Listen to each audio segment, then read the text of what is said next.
La Sociedad Dominica de Medios de Comunicación, Sodomco, presenta A Pensar Más con Rosa María Palacios.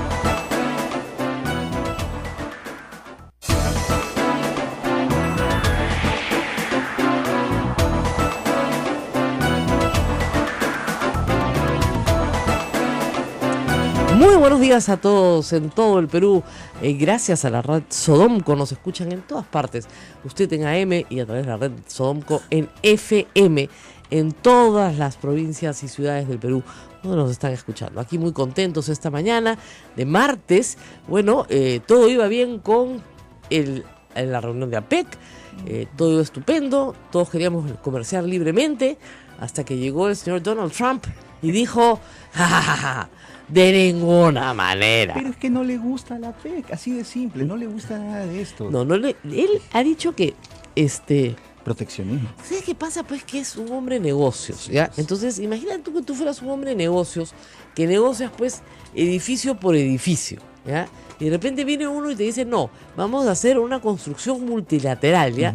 Todos los edificios los vamos a hacer juntos, con las constructoras tales y... No, yo no trabajo así. Todito para mí. Yo trabajo uno por uno. Calla. Y es lo que ha dicho, que sí quiere libre comercio, pero uno por uno. Como nosotros en el Perú ya tenemos uno por uno con Estados Unidos, no tenemos nada de qué preocuparnos, ya tenemos un TLC. Pero sí estoy segura que en este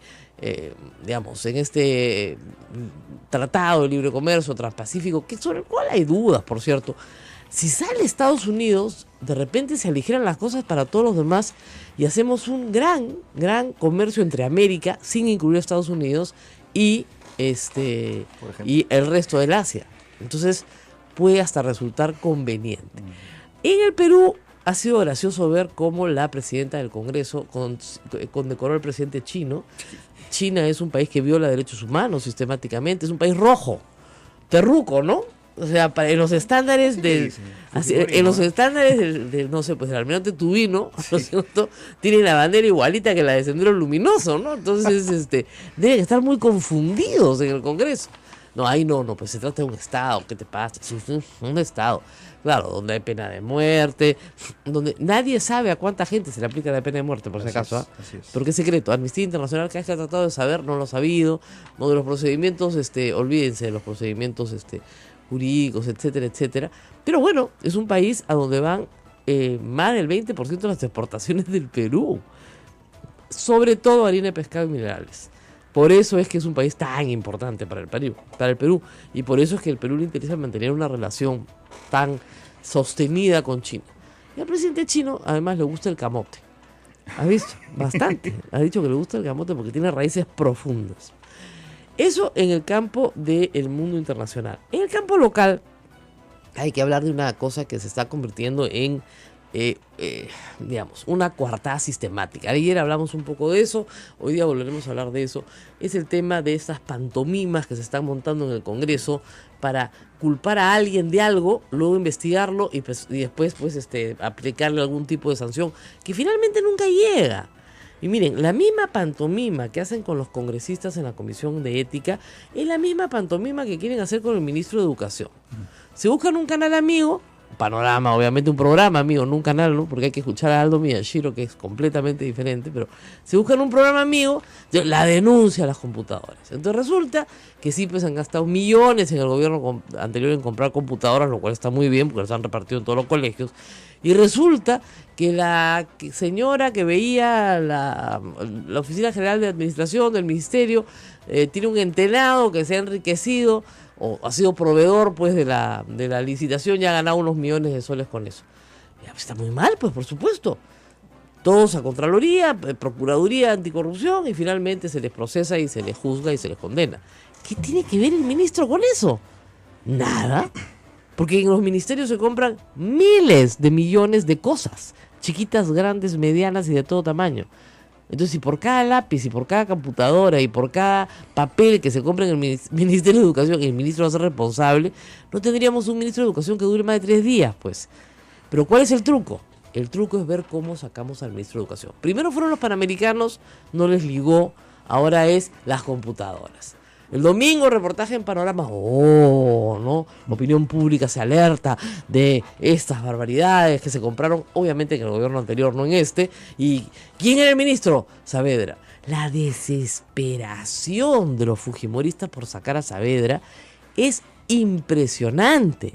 Impresionante, porque la plata los tiene desesperados. ¿Cuál plata? La que hacían en las universidades que controlaban. Y no las controlan porque SUNEDU les ha pedido dos cosas bien sencillas. Primero, que se licencien, que es tener estándares mínimos de educación universitaria. Y segundo, que no es tan difícil tampoco, que elijan a sus autoridades en las universidades públicas. Que tampoco pues es el fin del mundo. Nuevas autoridades elegidas universalmente de acuerdo a los procedimientos de ley y condiciones mínimas. Y luego, progresivamente, otras condiciones, como por ejemplo, que tengan profesores a tiempo completo, como por ejemplo, que tengan laboratorios, que tengan libros, por ejemplo, que no funcionen en los altos de una cevichería, por ejemplo, ¿no es cierto? Cosas así, sencillitas nomás, nada complicado. Pero claro, el negocio está en sacarle 200, 300 soles en universidades privadas a cada padre y familia, ¿no es cierto?, y no darle nada al alumno que parezca una educación universitaria. El negocio está en la educación pública, ¿en qué? En hacerte de los bienes de la universidad para tu beneficio propio, ¿no? Y repartir puestos de trabajo entre tus allegados. Ya, eso se acabó. Y como hay un grupo de gente enquistada en el Congreso de la República que no puede vivir sin eso, tiene que volarse al ministro de Educación a como dé lugar. A como dé lugar. Bueno, ojalá pues, si son 72 y son tan monolíticos y tan unidos, ¿por qué no lo censuran hoy? Presentan una moción de censura y la votan en 2 días. La Constitución se lo permite. Y el presidente nombra pues al general Mora, el ministro de Educación, a ver qué les parece. ¿Ah? O el presidente hace cuestión de confianza a la presencia de Saavedra en el gabinete. Y lo censuran igual, pues. Y después nombra al general Mora. Y lo vuelve a hacer cuestión de confianza. ¿Qué tal? O sea, a veces quieren hacer pantomimas, ¿no? Jugar fuerte, ¿no? Uh-huh. Jugar fuerte, un juego para el cual no están preparados, eso es evidente. Porque si quieren jugar fuerte, se sentarían hoy día, decidirían vamos a censurar al ministro, pues. Y vamos a aprobar una ley. Y asumirían las consecuencias. Claro. Por cierto. Y vamos a aprobar una ley donde los rectores manejan las universidades, como era antes, pues. Uh-huh. Como debe ser. Antes los rectores manejaban todas las universidades, la Asamblea Nacional de Rectores. Entonces, claro, entre todos se tapaban todo. Entonces no había ninguna forma de que el usuario tuviera un servicio de calidad. No había forma. Si tenía un servicio de calidad era por el prestigio de la propia universidad, por su antigüedad, por su presencia en la sociedad. Pero si no, sobre todo en el interior del país donde nos están escuchando, cualquier universidad habría, y por 300 soles o 200 soles, tu hijo era ingeniero. Mentira, pues. Mentira, porque no era ingeniero de nada. Y tú y él, y todo el mundo sabía que él no era ingeniero. Entonces, se ha estafado una generación, no podemos permitir que se estafe a otra. Eso es todo lo que se está haciendo, levantar los estándares de la educación superior. Y eso es lo que tiene horrorizado a un montón de congresistas del anterior Congreso y de este, que se han metido a congresistas para una sola razón, para defender sus universidades bamba, no para otra cosa, o sus privilegios. Y el presidente de la Comisión de Educación le manda una carta al ministro de Educación, que está publicada en UTROPE, donde le dice que tienen que darle el licenciamiento a la Universidad del Altiplano porque él lo manda, presionándolo. Y obviamente el ministro, con prudencia, no le ha contestado la carta. ¿Qué le va a contestar? La carta es casi la prueba de un delito. Uh-huh. Es un amedrentamiento de una autoridad pública para que haga algo que no le corresponde hacer, ordenándole al ministro que no tiene nada que ver en el licenciamiento, que lo tiene que dar SUNEDU, que tiene que a la Universidad del Altiplano darle el licenciamiento, que no ha pasado. Y la carta está publicada, la pueden ver.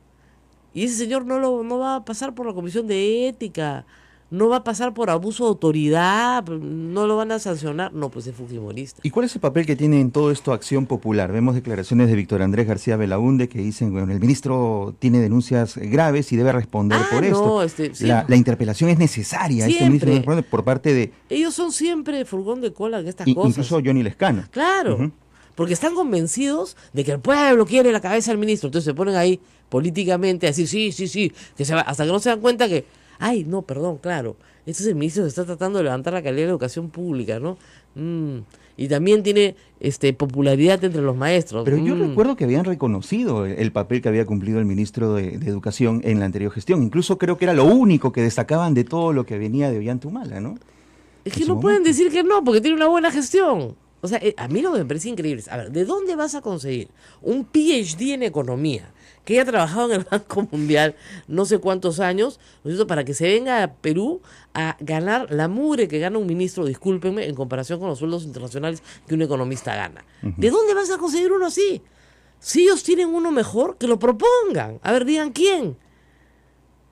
Digan quién. O sea, de verdad, deben tener uno estupendo. Los fujimoristas. A ver, ¿a quién hubiera puesto Keiko Fujimori de ministro de Educación? ¿A quién? No te rías, ¿eh? Ya. ¿No? ¿A quién? Sí, claro, tal vez le hubiera pedido a Acuña ser ministro de Educación, probablemente, ¿no? Para que se diera una alianza con él. No, pues, con seriedad. Están tratando. Miren, las carencias en educación son infinitas. Todos sabemos que la educación peruana tiene carencias serísimas y todos sabemos que si no es con educación, ¿no es cierto?, el Perú no sale adelante. O sea, las dos verdades son ciertas. Sin una mejor educación para los niños peruanos y sin una mejor educación para los que mañana serán adultos, no hay forma de cambiar este país, y este país tiene que cambiar.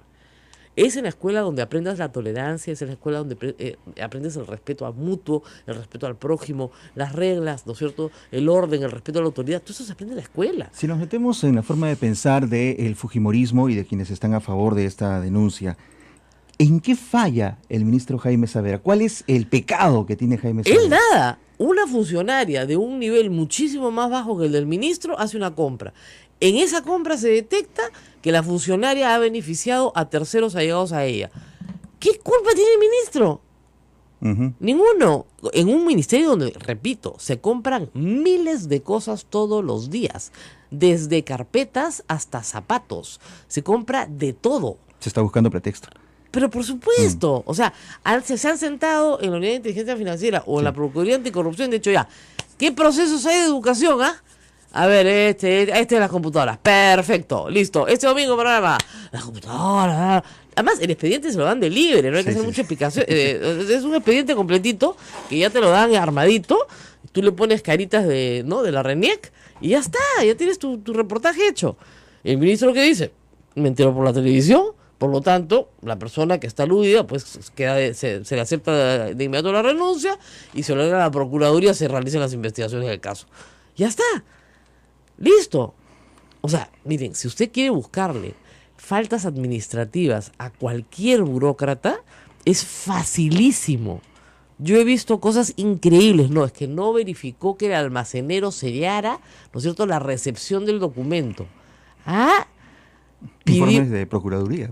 No, de Contraloría. De Contraloría. Por ejemplo, cuando pidió licencia, no delegó la firma al funcionario jerárquicamente superior en la resolución de licencia. Sanción. Ya, pues esas son, discúlpeme, payasadas. ¿Ya? Payasadas. Acá lo que quieren es tumbarse al ministro. Punto. Aprendan de Trump. Trump dice, no me gusta el TTP. Y lo primero que voy a hacer el primer día que llegue a la Casa Blanca es mandar una notificación para salirnos de él. Ya, eso es sinceridad, por lo menos, ¿no? Acá se quieren volar al ministro desde el primer día. Empezaron con la tontería de los panamericanos, rápidamente fueron desarmados, y ahora quieren volarse al ministro, obviamente porque va contra los intereses de mucha gente. Pero claro que va contra los intereses de mucha gente. O sea, y no solamente en la educación pública, sino también en la privada. Y podría contarles yo, N casos, ¿no es cierto?, de que el Ministerio de Educación no quiere subsidiar o no quiere financiar determinados intereses que están en juego también en la educación privada. Y ahí están toditos tratando de medrar lo que puedan, de una educación de pésima calidad además. ¿Qué cosa les puedo contar? Harto, vamos a traer al ministro para que nos cuente harto. Pero de verdad, pues, si Keiko Fujimori tiene uno mejor, a ver qué proponga, pues. ¿Quién sería el ministro de Educación de Keiko Fujimori? Hagamos un concurso contra nuestros oyentes en Twitter, al que me digan, ¿a quién pondría Keiko Fujimori el ministro de Educación? Vámonos a la pausa y regresamos. Esto es A Pensar Más con Rosa María Palacios en las emisoras de la Sociedad Dominica de Medios de Comunicación. Radio Santa Rosa en Lima, Radio Santo Domingo en Chimbote, Radio San Martín Arequipa, Radio Veritas RTV Cusco, Radio Cepagua Ucayali, Radio Quillabamba La Convención y Radio Madre de Dios en Puerto Maldonado. Todos unidos en cadena, en vivo, a esta hora, en A Pensar Más.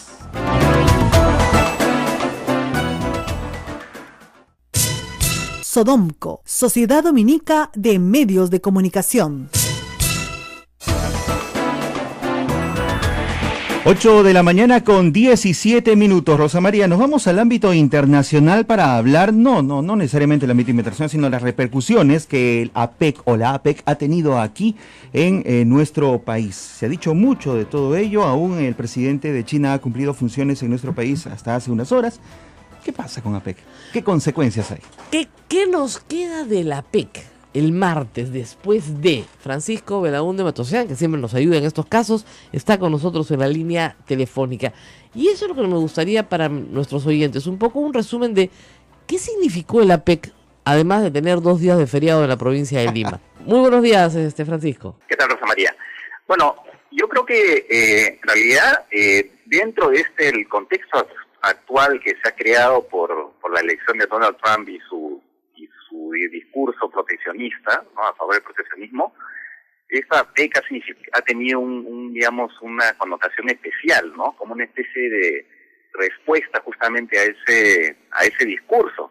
Dicho sea de paso, ya parece que Donald Trump ha reaccionado inmediatamente y ha anunciado rápidamente que lo primero que va a hacer es desligar a Estados Unidos del famoso TPP, ¿no? Entonces, yo creo que ese es un primer elemento. Ha sido una reunión que se ha dado un contexto especial, que le ha dado una importancia como una especie de proclama a favor del libre comercio, en contraposición a lo que es la nueva prédica de Estados Unidos. Esperemos que no se vaya, digamos, a materializar a partir del 20 de enero, ¿no? Pero en fin, ya veremos, ¿no? Ya veremos. O sea, lo que nos está diciendo Trump es que no está en contra del libre comercio, sino que quiere una negociación 1 a 1. Porque las negociaciones multilaterales no lo convencen, no son beneficiosas para los Estados Unidos.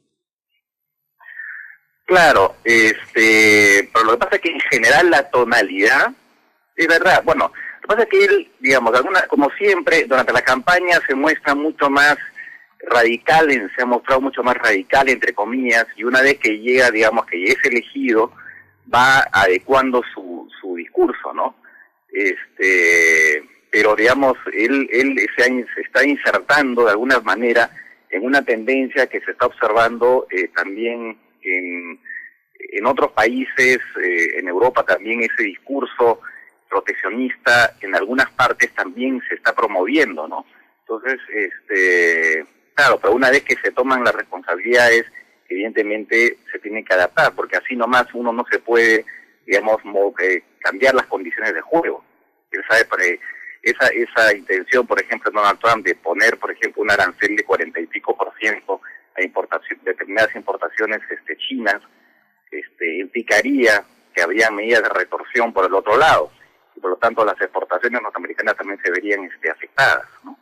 Así es. Entonces, ahora, todo es un tema finalmente de adaptar el discurso, bueno, es lo de siempre, ¿no? Es adaptar el discurso de campaña a la realidad una vez que se asumen las funciones.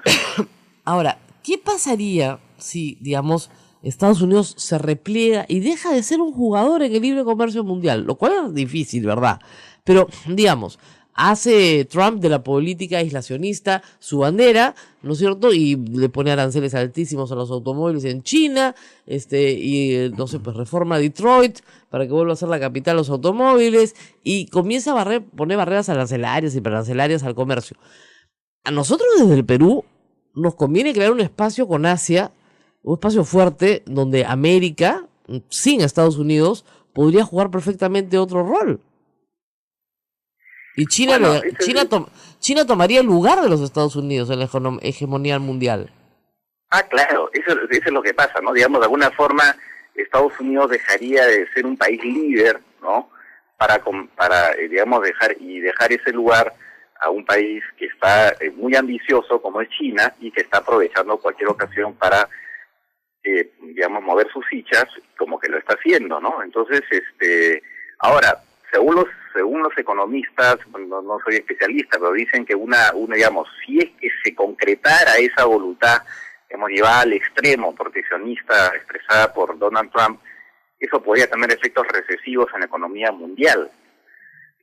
No sé hasta qué punto, digamos, el hecho que China tome el lugar de Estados Unidos podría compensar una retirada de Estados Unidos, porque el mercado norteamericano es particularmente importante, ¿no?, para la economía mundial.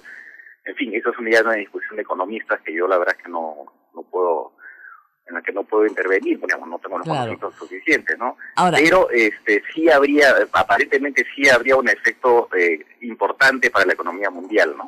Así es. Ahora, la primera visita oficial de Estado del presidente Kuczynski fue a China.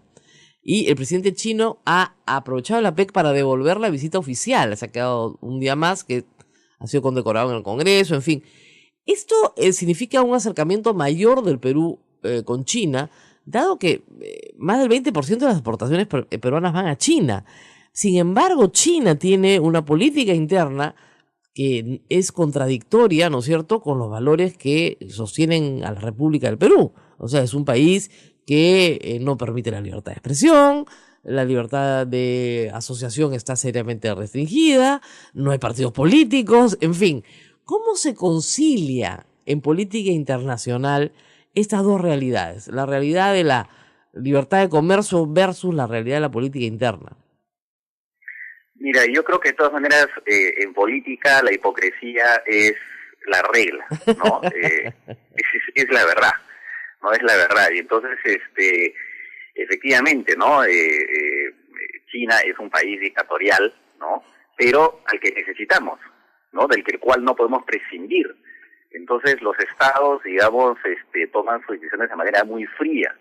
Ahora, es cierto, en estos momentos se ha hecho un paralelo con lo que está pasando en Venezuela. Ahora, a ese respecto yo diría lo siguiente.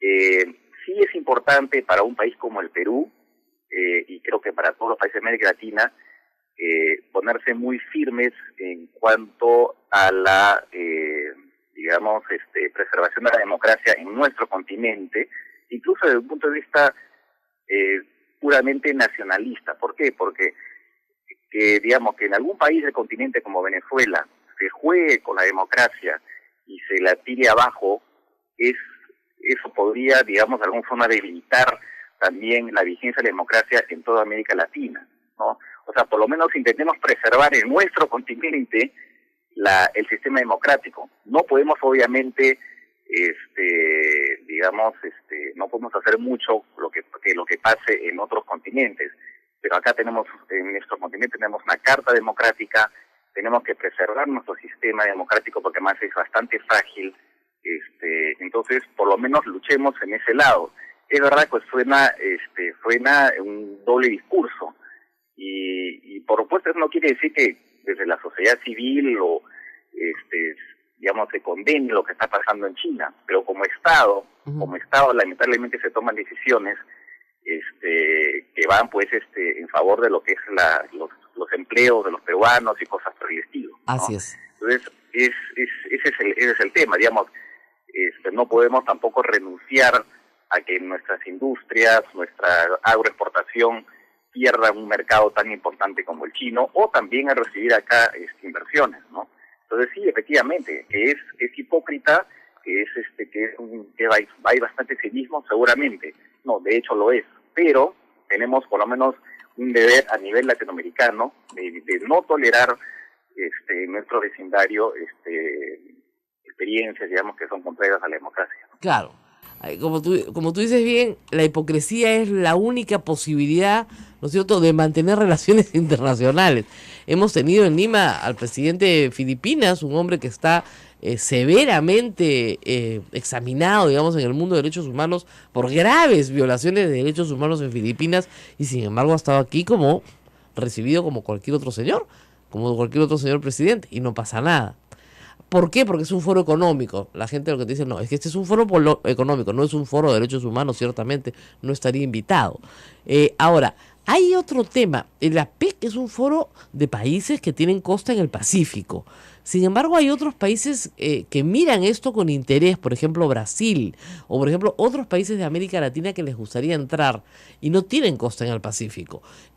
¿Cómo se está manejando eso? Bueno, en lo que respecta a países como Brasil, una de las respuestas es este famoso proyecto del tren transpacífico, transoceánico, ¿no? Que hasta el momento el tema está un poquito confuso, ¿no? Porque en el momento dado se hablaba más bien de este tren por el norte, y ahora Bolivia ha movido sus fichas y nos ha embarcado en su proyecto, el proyecto propio que pasaría también por Bolivia, ¿no? Lo curioso de todo esto es que ni los chinos ni los brasileños, que son los principales interesados, se han pronunciado hasta ahora respecto de esa segunda opción. Eso es muy gracioso, ¿no? Porque Bolivia, digamos, ha jugado su propia campaña, nos ha embarcado en este proyecto de alguna forma, y ahora también está negociando con Paraguay, también con la misma perspectiva, ¿no? Pero hasta el momento yo no he leído ningún tipo de reacción por parte de Brasil y de China, que son los principales interesados en este tema del, digamos, digamos, transoceánica, ese tren transoceánico.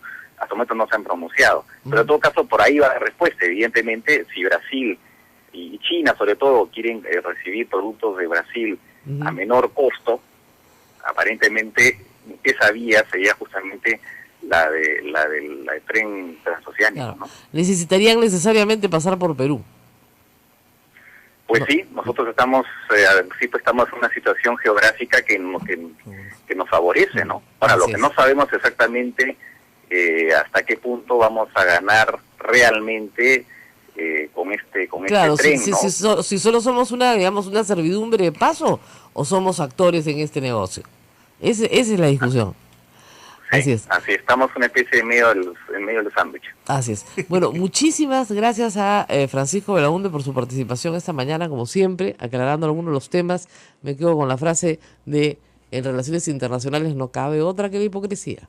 No cabe otra. Vamos a ir a una pausa y regresamos con el resultado de nuestro concurso tuitero.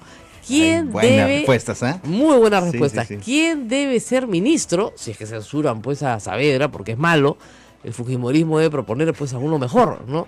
Ya tenemos un ranking de respuestas, ¿ah? Increíble. Vamos a la pausa y regresamos con eso. Volvemos. Esto es A Pensar Más con Rosa María Palacios.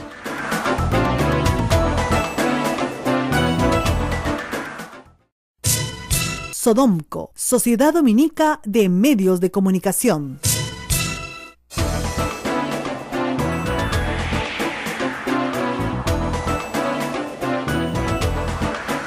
Y en Twitter se ha desatado ya, la euforia por encontrar un ministro de Educación que le guste a Keiko Fujimori, porque el que tenemos evidentemente no le gusta.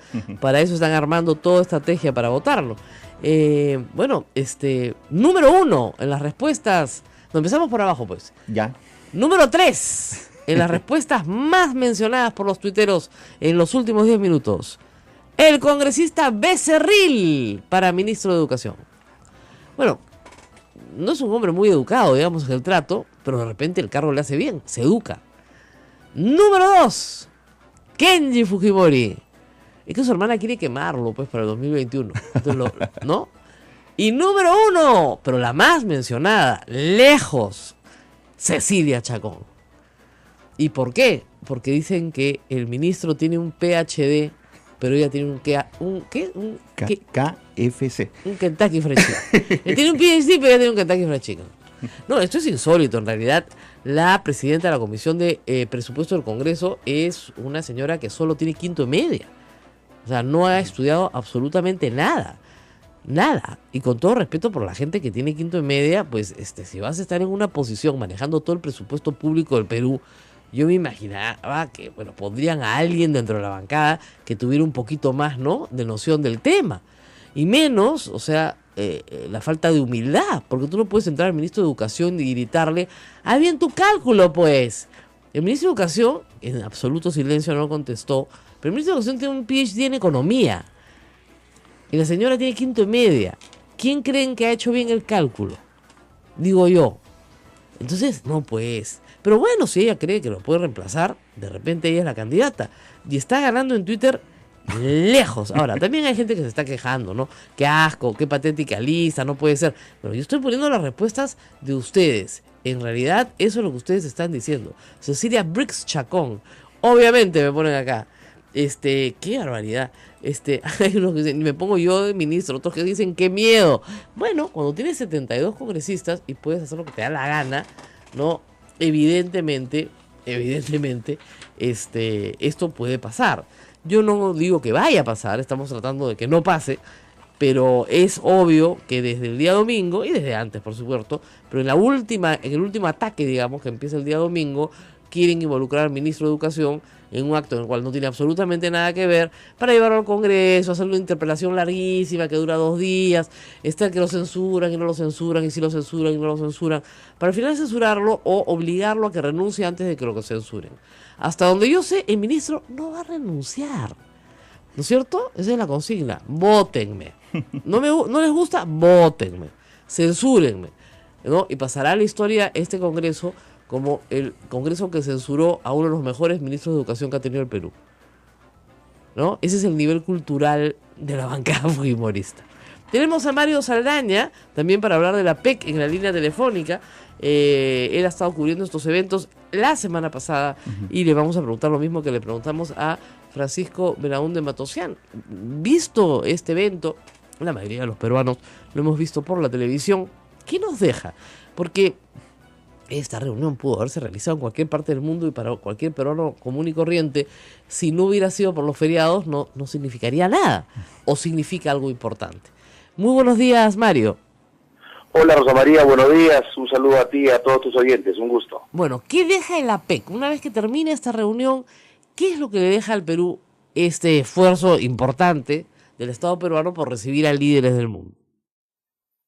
Bueno, yo creo que deja muchas cosas importantes. Yo creo que quizás, acaso la más importante es el hecho de que, pues en menos de 8 años en realidad, hayamos sido, sede de este importante evento, en 2 gobiernos, ¿no? O sea, eso de alguna manera es un reconocimiento a las fortalezas de la economía peruana, al que seguimos siendo un foco de atracción de inversiones, a que pues en cierta manera se nos ve como una economía ordenada, con estabilidad en regla de juego, etcétera, etcétera. Es algo que ya conocemos. Lo ideal, yo comentaba ayer también, que este tema de los acuerdos comerciales y los foros internacionales de comercio, en realidad son una suerte de grandes carreteras que se le abren al Perú. En tal medida son una ventana de oportunidad más que un éxito, digamos, asegurado, ¿no? Lo que los acuerdos internacionales y estos foros le permiten al Perú son oportunidades para aprovecharlas.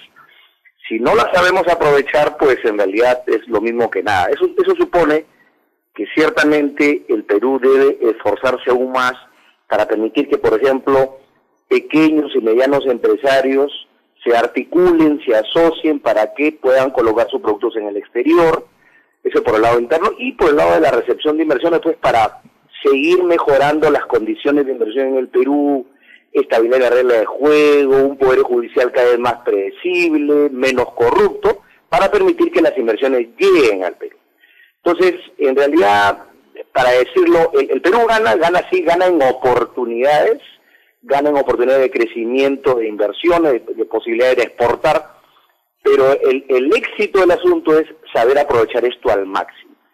Si tú me preguntaras si el Perú ha aprovechado estos espacios, yo creo que sí. Por ejemplo, el acuerdo del TLC con los Estados Unidos y con otros países ha permitido que, por ejemplo, las exportaciones de manufacturas en el Perú hayan crecido notablemente en los últimos años, aunque los últimos 3 se han caído producto de la recesión internacional, pero deberíamos aprovecharlos mucho más, ¿no es cierto? O sea, el Perú tiene las condiciones para sacarle mucho más el jugo a este tipo de acuerdos. El reto está, creo yo, en la parte institucional, es decir, como te repito, cómo hacemos para que nuestras instituciones funcionen mejor, den más predictibilidad, haya menos corrupción y pues nos beneficiemos con más empleo, menos pobreza, ¿no? Así es. Bueno, eso es lo que todos decimos, porque sin institucionalidad interna, bien difícil que podamos sacar adelante un mayor número de productos que puedan ser exportables. Nuestra oferta exportadora ha crecido, pero sigue siendo pequeña, y además nuestra oferta exportadora tiene que ser de nicho, porque si no, no vamos a avanzar. ¿En esos temas se ha hablado algo en estos días? Porque, digamos, el Perú es en esta mesa en la que está uno de los países, digamos, chiquitos, ¿no? 0.5% de la exportación mundial es la que tiene el Perú, o sea, nada, ¿no? ¿Qué podemos decir los chicos frente a los grandes? En realidad, digamos, en una economía abierta, digamos, la comparación entre países chicos y grandes, en realidad, cuando las fronteras se abren, el comercio se abre, pues el que gana mucho más es el chico, ¿no es cierto? Porque nuestra potencialidad, mejora. Yo lo que creo es que, Rosa María, digamos, el kit del asunto acá es una palabra clave que muchos economistas utilizan, que a veces nos olvidamos, que es el tema de productividad, ¿no es cierto? Digamos, si uno utiliza economías de escala, si el Perú logra, por ejemplo, mejorar su infraestructura, por decir algo, ¿no es cierto? Si logramos que traer, por ejemplo, madera de Ucayali, de la selva del Perú, hacia Lima para luego ser exportada hacia China, lo que fuera, sea un costo lo suficientemente competitivo, o sea, no tan oneroso como es ahora. O sea, algunos especialistas en esto me dicen que traer un lote de madera de Pucallpa a Lima es a veces más caro que llevarlo hasta China, ¿no es cierto? A ese nivel de ridículo estamos, ¿no es cierto? Pero si logramos reducir esos sobrecostos, tener una infraestructura mucho más competitiva, mejorar nuestros aeropuertos, nuestros puertos, que no solamente dependamos del Callao, ¿no es cierto? Hay muchas alternativas que tenemos en juego para lograr que puertos como Paita, que puertos como Salaberry, como Hilo, Matarani, pues estén en una mejor situación. Si mejoramos esas condiciones de competitividad, un país chico como el Perú, pero por supuesto que puede sacarle mucha ventaja al libre comercio, ¿no? Ahora, para finalizar, un comentario sobre Trump y la noticia ayer de no le interesan los tratados multilaterales, eso está clarísimo, no ve un espacio de comercio multilateral libre para el mundo, solamente quiere acuerdos bilaterales, lo primero que va a hacer es salirse del TPP.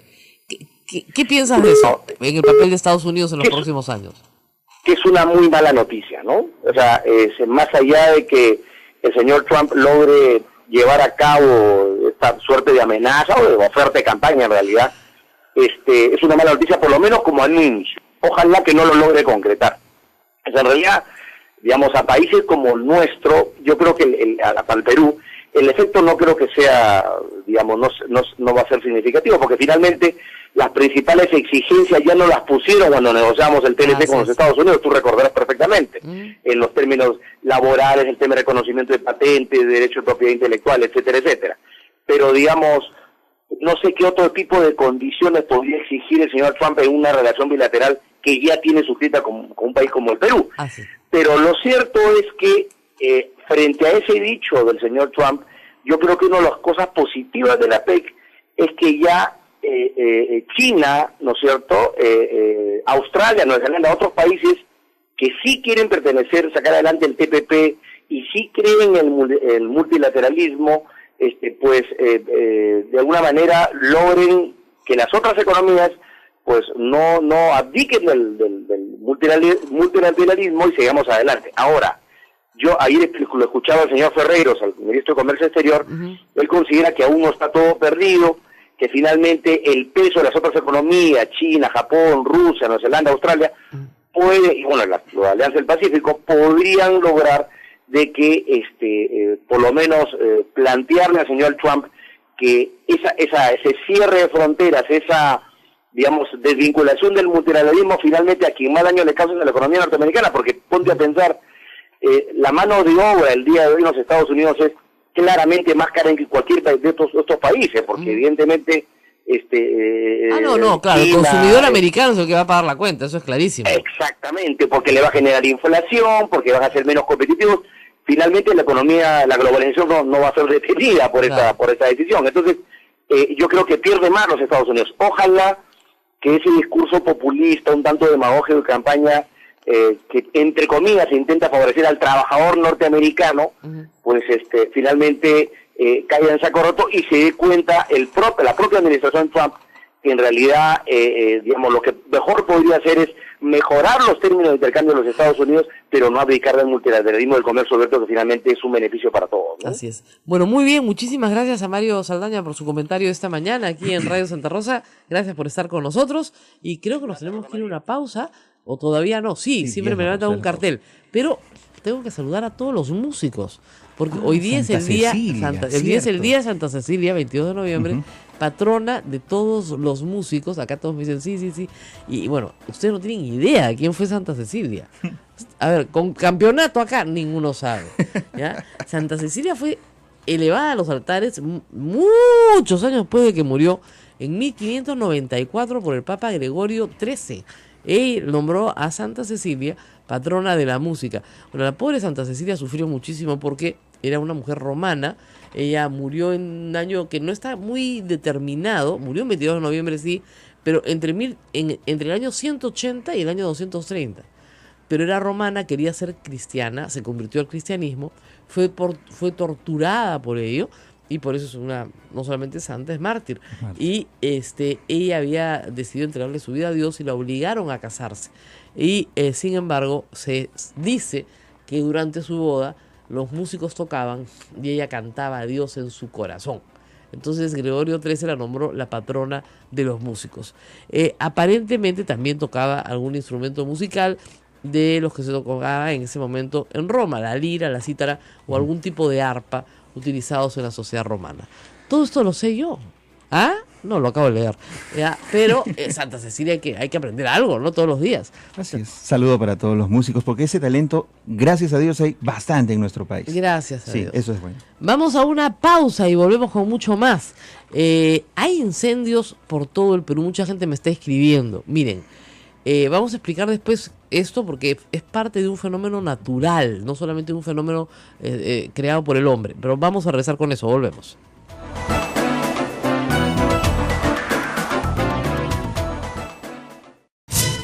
Sodomco, Sociedad Dominica de Medios de Comunicación.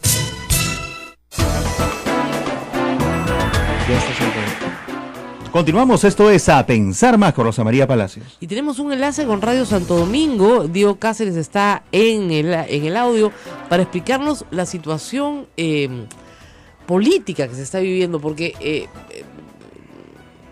Ismael lo puede explicar mejor. Efectivamente. Se trata del asesinato de un alcalde. Del alcalde de Yaután, precisamente. No es la primera vez que matan a un alcalde en Ancash, y esto hay que saberlo. Queremos saber qué sucedió, qué es lo que está pasando.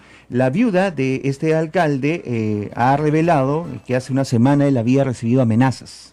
¿Qué nos explica ahora Radio Santo Domingo? Diego Cáceres, cuéntanos.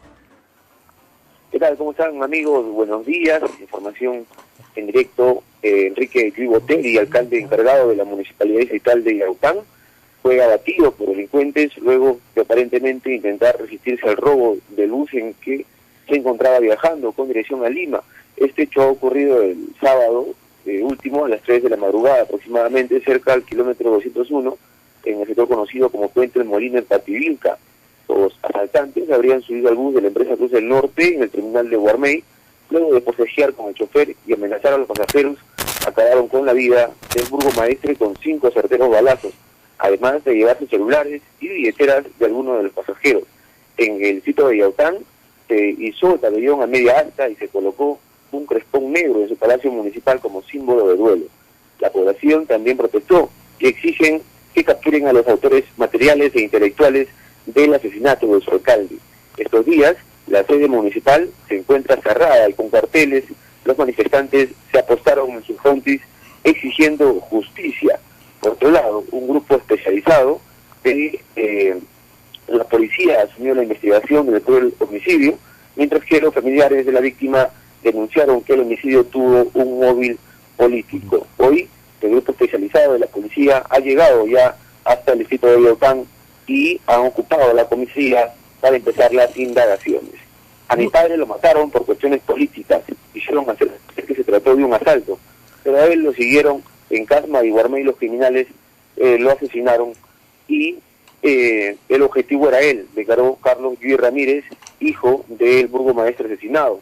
Por otro lado, Medali Ramírez Bernuy, fue más allá, revelando que su esposo hace una semana fue amenazado de muerte. Ella refiere que una persona llegó al municipio de Yaután y le dijo que pronto se termina todo, que uno a uno saldrán como perros. Es que había mucha gente interesada en tomar la comuna de Yaután, reveló la esposa de Guy Botteri, quien además recordó que las amenazas que él recibía lo hacía desde cuando era regidor en el año 2015, y dio a conocer que sobre esto existen grabaciones con todas las amenazas y que no le arrebataron nada al momento del asalto, porque lo único que se llevaron fue su pistola y el resto de sus cosas ni siquiera fueron tocadas. Hay testigos que la muerte de mi esposo fue preparada y que se investiga a los regidores de oposición, expresó Medalí Bernuy, esposa del alcalde asesinado. Diego, el sepelio se llevó a cabo el día de ayer en el cementerio de Casma, en medio de protestas, lágrimas y gritos de justicia, donde también han participado autoridades de Ancash, como los alcaldes de Santa, Neteña, Moro, y la alcaldesa provincial de Santa, Victoria Espinosa, quien planteó una próxima reunión con el ministro del Interior para exigir protección a los gobernantes locales de todo el país. Diego, lo que queremos saber es qué hay detrás de todo esto. Yaután es un distrito rico, recibe mucho canon, hay mucha plata de por medio. ¿Cuál es la ambición detrás de todo esto? ¿Quiénes son los que están detrás de que los alcaldes se sientan profundamente amenazados? No es el primer caso, claro. No es el primer caso, nos hace recordar las épocas del terrorismo sin terrorismo. O sea, ¿qué es lo que está detrás de esto? ¿Enemigos políticos o una codicia por algunos excedentes del canon o algo por el estilo? Sucede que en la municipalidad de Yaután existen los problemas desde hace mucho. Guy Botteri fue teniente alcalde de la ahora prófugo, quien inició gestiones, José del Carpio Melgarejo, quien fue sentenciado a 6 años de prisión efectiva por delito de colusión desleal en agravio del Estado. Luego de esta sentencia, este alcalde pasa a la clandestinidad. Ahí asume Guy Botteri hace 6 meses la alcaldía de este distrito. Sobre el tema se tejen muchas versiones. Una de ellas sería que al momento de su ingreso, la autoridad asesinada habría dejado de lado a muchos empresarios y a muchas personas que estaban ya en tratos con el alcalde que pasó a la clandestinidad, el prófugo, y se habla de ciertos intereses en materia económica, las cuales no habrían gustado a ciertos empresarios, a funcionarios que fueron despedidos, y es por eso que se genera un síntoma de rivalidad dentro de la municipalidad. Los regidores oficialistas de José del Carpio, alcalde prófugo, pasaron a ser opositores y lo han denunciado en varias ocasiones. Se ha referido a la familia que hasta en 5 ocasiones han pedido su vacancia. Sin embargo, los regidores, quienes votaron a favor de esta vacancia, han negado todo tipo de vínculo con delincuentes para pagar la vida de esta autoridad. Se tejen muchas versiones. Lo cierto es que la policía también investiga de que esto no ha sido un simple asalto, como se ha venido informando en las últimas horas, sino esto ha estado ya premeditado, planificado para acabar con la vida del alcalde. Hay muchos intereses creados en materia económica, reitero, dentro de la municipalidad de Yaután. La municipalidad de Yaután no maneja mucho canon. Lo máximo de canon que ha recibido el año 2015 ha sido 1 millón de soles, y la mayoría de obras que se ejecutan en este distrito es por gestión, por convenios o por donaciones que justamente se han podido realizar. No hay mucho dinero dentro de Yaután, lo que sí hay es mucha rivalidad y muchos problemas políticos con su autoridad pasada, que fue sentenciado y pasó a la clandestinidad, y ahora con este alcalde que ha sido asesinado. Muy bien, Diego. El problema que tenía con la región. Nos queda perfectamente claro una situación tensa, entonces, política y económica. Los elementos se mezclan, además de un alcalde prófugo de la justicia, que claro, como da para muchas versiones. Esperemos que la policía esclarezca el asunto con una inteligente investigación criminal. Gracias a Diego Cáceres desde Radio Santo Domingo en Chimbote. Y yo quería decir algunas palabras. Hay varios incendios forestales activos en este momento en el Perú y mucha gente preocupada me ha escrito por Twitter. Hay que decir 2 cosas. Hay, digamos, 2 clases de incendios: los provocados por el hombre, por prácticas que no son las correctas, como por ejemplo quemar el campo antes de volver a sembrar, cosa que se está haciendo en esta época del año. En esta época del año se está preparando el campo.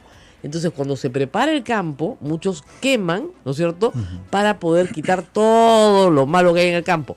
Otros más bien riegan fuerte, haces un riego bien, bien fuerte, entonces brota toda la hierba mala, cortas y ya te queda el campo listo, ¿no es cierto? Pero estas prácticas a veces, conducen a incendios no deseados, y eso es lo que está pasando en algunas zonas del país. Ahora, hay un segundo tipo de incendio que es el incendio natural.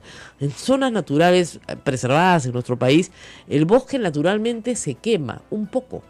En zonas realmente inaccesibles. ¿Por qué? Porque el bosque se regenera a sí mismo, ¿no? Al quemarse, vuelve a nacer de las cenizas. Y ese es un fenómeno natural. Entonces tenemos de estos incendios forestales de dos clases. La gente no puede esperar que se apaguen por acción humana. Nosotros no tenemos helicópteros que vuelen encima de los 3.500 metros de altura o rociando agua, ¿no es cierto?, como ven ustedes en las películas americanas. Pero sí ha habido un trabajo enorme de los guardaparques y de los bomberos forestales por tratar de frenar el incendio para que no avance, ¿no es cierto?, a través de cavar zanjas, etcétera. Han trabajado durísimo. Incendios activos hoy tenemos en Cajamarca y en Lambayeque, pero han habido varios incendios en Pasco, en Huancavelica, en Ayacucho y también en Lima y en Ancash. Así que esa es la situación. Esta época del año es una época complicada, ¿no es cierto?, para el clima y para la preparación de las tierras para sembrar. Y esto se mezcla con fuertes vientos que además mueven rápidamente, ¿no es cierto?, el fuego. Ese es el problema. Así es. Está generando noticia también una disposición dada por el Papa Francisco Eso, en el documento hablar. Misericordia et Misera, en el que ha dicho que todos los sacerdotes podrán absolver el pecado de aborto, algo que ya se estaba dando durante el año de la misericordia, Claro, ahora, pero que se ha perennizado. Hay que explicar. Miren, para la Iglesia Católica, esto es para los católicos, ¿ah? Para los que no son católicos, escúchenlo más y aprendan. Ya, para la Iglesia Católica, el aborto es un pecado muy grave, es equivalente al asesinato, al homicidio. Y no lo podía perdonar cualquier sacerdote, lo tenía que perdonar el obispo o quien éste indicara en cada diócesis. Entonces, una mujer que estaba arrepentida y quería confesarse, no tenía la facilidad de ir al confesionario de cualquier iglesia o hablar con cualquier sacerdote, porque probablemente ese sacerdote no podía absolverle ese pecado. Y tenía que ser derivada al obispo o a otro sacerdote. ¿Por qué? Porque lo que quería la iglesia en ese momento es que esa mujer recibiera algún tipo de atención adicional, ¿no es cierto? Pero dada la demanda, ¿no es cierto?, durante el año de la misericordia el Papa dijo, no, este es un pecado que absuelven todos los sacerdotes. No tenía lógica que terminado el año de la misericordia, ¿no es cierto?, terminara la disposición. Entonces el Papa la ha ampliado de forma indeterminada. Es decir, a partir de ahora, cualquier sacerdote puede, ¿no es cierto?, perdonar, absolver el pecado del aborto. Cualquiera, ¿no?, en cualquier parroquia, etcétera. Ahora, cada diócesis, por supuesto, es autónoma. La iglesia es una entidad sumamente descentralizada. Cada obispo tiene plena libertad para tomar las disposiciones que quiera, ¿no es cierto?, y establecer algunas para el clero y algunas condicionantes, en fin, para absolver el pecado del aborto. Un tema delicado, y por cierto hay que tener mucho cuidado con la interpretación también que se le puede dar a esto, porque esto no significa que la Iglesia haya flexibilizado su opinión en referencia al aborto. No, la opinión de la Iglesia sobre el aborto es la misma, claro, es la condena. No, para la Iglesia el aborto es un pecado grave porque se mata a un ser inocente. No, la Iglesia considera que una persona es persona desde el momento de la concepción. Entonces, si es persona desde el momento de la concepción y su madre se realiza un aborto, pues ella es la culpable de la muerte de ese ser que es persona para la Iglesia. Y por si acaso para la Constitución del Perú también, aunque no le gusta a algunos. Y ese es el pecado. El pecado es el haber evitado la vida de un ser humano que iba a nacer. Es un pecado grave para la Iglesia. Y por lo tanto, se absuelve, como se absuelve cualquier otro pecado. O sea, la misericordia de Dios es infinita, y lo que ustedes hagan que esté mal y que se arrepientan de haberlo hecho, pues es perdonado. Ahora, como ustedes saben, para confesarse pues hay condiciones, ¿no? A ver, ¿cuáles son los 5 pasos para la confesión? Examen de conciencia. Okay, primero tienes que pensar que he hecho mal. Dolor de corazón, ¿no es cierto? Decir propósito de enmienda. Porque ya no vas a volver a abortar, pues, ¿no? Así es. ¿Ok? Esa es la idea. Ese es el punto. Ese es el punto. No, padre, mire, yo pego, pero vos estoy pecando, por si acaso. Perdóneme lo pasado, para que prescriba, ¿no? Y de ahí hay para que adelante. recordar que No. la iglesia condenaba esto con excomunión, Sí. con la separación Sí, de, ya de no. la iglesia, ¿no? Ya. Entonces, seguimos. Decirle todos los pecados al confesor Ujú. y cumplir la penitencia que te fuera impuesta. Así es. Son 5. Ahora, esa sí me la sé de memoria, porque no sé, a mí me educaron muy bien de chiquita, pero esas cosas me las sé. ¿Ves? De nuevo, examen de conciencia, dolor de corazón, propósito de enmienda, decirle todos los pecados al confesor y cumplir la penitencia que te fuera impuesta. Esas son las 5, los 5 pasos para hacer una buena confesión. Que todos debieron haber hecho para ganar el jubileo del año de la misericordia, por si acaso. Ujú. ¿Ah? Acá las tengo acá con la boca abierta, los 3 de acá, hasta los 3 equipos con la boca abierta. Más o menos. Es que ustedes no les hicieron catequesis de chiquitos. No. Bien mal la catequesis. No. Pero si ese es el ABC. Y Diana no, mira. Mira, Diana nada. No te hicieron catequesis de chiquita. Bueno, a mí sí. Y no sé, en esa época la hacían bien, ¿ah? Porque, a ver, acá les hago concurso de sacramentos, no saben. Sacramentos. A ver, los 10 mandamientos en orden, por favor. Se ríen. ¡Se ríe! Estamos fregados. Padre, tenemos que hacer algo. ¿Desde cuándo no van a misa? Uy, Ya ni le no. pregunto. A ver, viene el Adviento. ¿Qué es el Adviento? No tienen idea. ¿Qué es la Cuaresma? No tienen idea. Dios santo. ¿Cuándo comienza un nuevo ciclo en la iglesia? A ver, ¿cuándo comienza y cuándo termina? Jalabazos. Esta es una radio católica, muchachos. Tienen que dar ejemplo. A partir de mañana, padre Javier, catequesis, por favor. Estos parecen catecúmenos, hay que volverlos a bautizar. No se preocupen, ya están bautizados, creo, ¿no? Sí, ya. Primera comunión han hecho, ya. Confirmación. Ah. Uy, tenemos una para confirmar, ya. No hay problema, acá ofrecemos toda clase de servicios. Bueno, muy bien, 9:03 de la mañana, nos tenemos que Nos vamos, despedir. María. Feliz día a los músicos. Y, también, recordar, hoy día es un aniversario de la recuperación de la democracia en el Perú.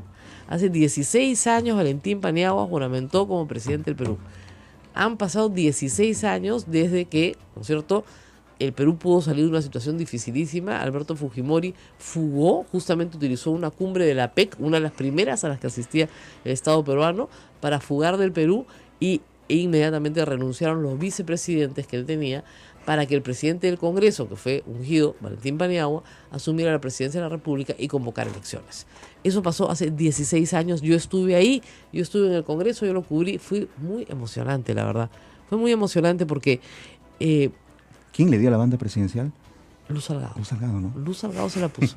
Fue muy emocionante porque de verdad fue salir de una situación dificilísima sin que hubiera una revolución, sin que hubiera un baño de sangre, sin que hubiera una protesta en la calle, un vidrio roto, ¿no? Ese noviembre fue un noviembre muy, muy especial para la historia del Perú. Una transición rápida, fácil, y que se hizo porque el gobierno de Alberto Fujimori, que pretendía perpetuarse por tercera vez, no tenía viabilidad política alguna. Y su socio, Vladimiro Montesinos, ya lo había traicionado y también había huido. Bueno, nos tenemos que despedir. Esto fue todo por hoy. Tienen historia, catequesis, todo en este programa. Política, economía, comercio internacional. Todo en una hora. ¿Quién les ofrece esto? Nadie. No dejen de escuchar Radio Santa Rosa y, por supuesto, a toda la red Sodomco. Muchas gracias. Muchas gracias por apoyarnos todos los días desde todos los rincones del Perú. Nos vemos mañana. Nos vemos mañana, cuídense. Retornamos con la programación de cada una de las emisoras de la Sociedad Dominica de Medios de Comunicación. Cuídense. Chao.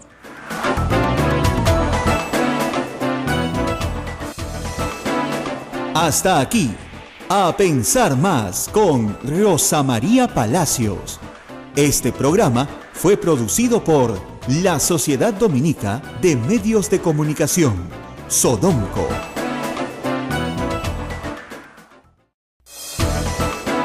La Sociedad Dominica de Medios de Comunicación, Sodomco, presenta A Pensar Más con Rosa María Palacios.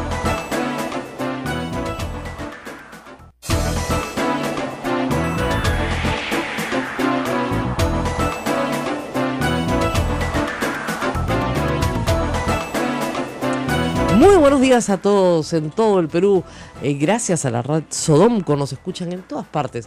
Usted en AM y a través de la red Sodomco en FM en todas las provincias y ciudades del Perú donde nos están escuchando. Aquí muy contentos esta mañana de martes. Bueno, todo iba bien con la reunión de APEC, todo iba estupendo, todos queríamos comerciar libremente, hasta que llegó el señor Donald Trump y dijo, ¡ja, ja, ja, ja! De ninguna manera. Pero es que no le gusta la PEC, así de simple, no le gusta nada de esto. Él ha dicho que proteccionismo. ¿sabes qué pasa? Pues que es un hombre de negocios, ¿ya? Entonces, imagínate tú que tú fueras un hombre de negocios, que negocias pues edificio por edificio, ¿ya? Y de repente viene uno y te dice, no, vamos a hacer una construcción multilateral, ¿ya?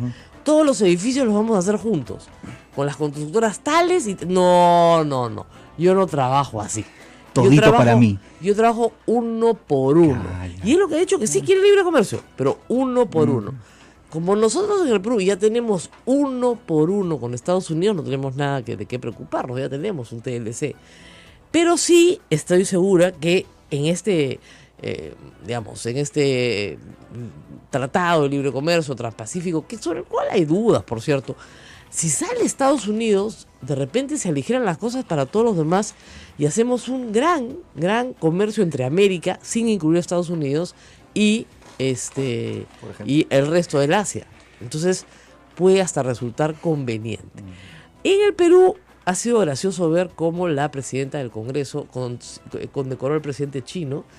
China es un país que viola derechos humanos sistemáticamente, es un país rojo, terruco, ¿no? O sea, en los estándares del no sé, pues el almirante Tubino, ¿no es cierto? Tienen la bandera igualita que la de Sendero Luminoso, ¿no? Entonces, deben estar muy confundidos en el Congreso. No, ahí no, pues se trata de un Estado, ¿qué te pasa? Un Estado, claro, donde hay pena de muerte, donde nadie sabe a cuánta gente se le aplica la pena de muerte, por si acaso, ¿ah? Porque es secreto. Amnistía Internacional, cada vez que ha tratado de saber, no lo ha sabido. No, de los procedimientos, olvídense de los procedimientos, jurídicos, etcétera, etcétera. Pero bueno, es un país a donde van más del 20% de las exportaciones del Perú. Sobre todo harina de pescado y minerales. Por eso es que es un país tan importante para el Perú. Y por eso es que al Perú le interesa mantener una relación tan sostenida con China. Y al presidente chino, además, le gusta el camote. ¿Has visto? Bastante. Ha dicho que le gusta el camote porque tiene raíces profundas. Eso en el campo del mundo internacional. En el campo local hay que hablar de una cosa que se está convirtiendo en, una coartada sistemática. Ayer hablamos un poco de eso, hoy día volveremos a hablar de eso.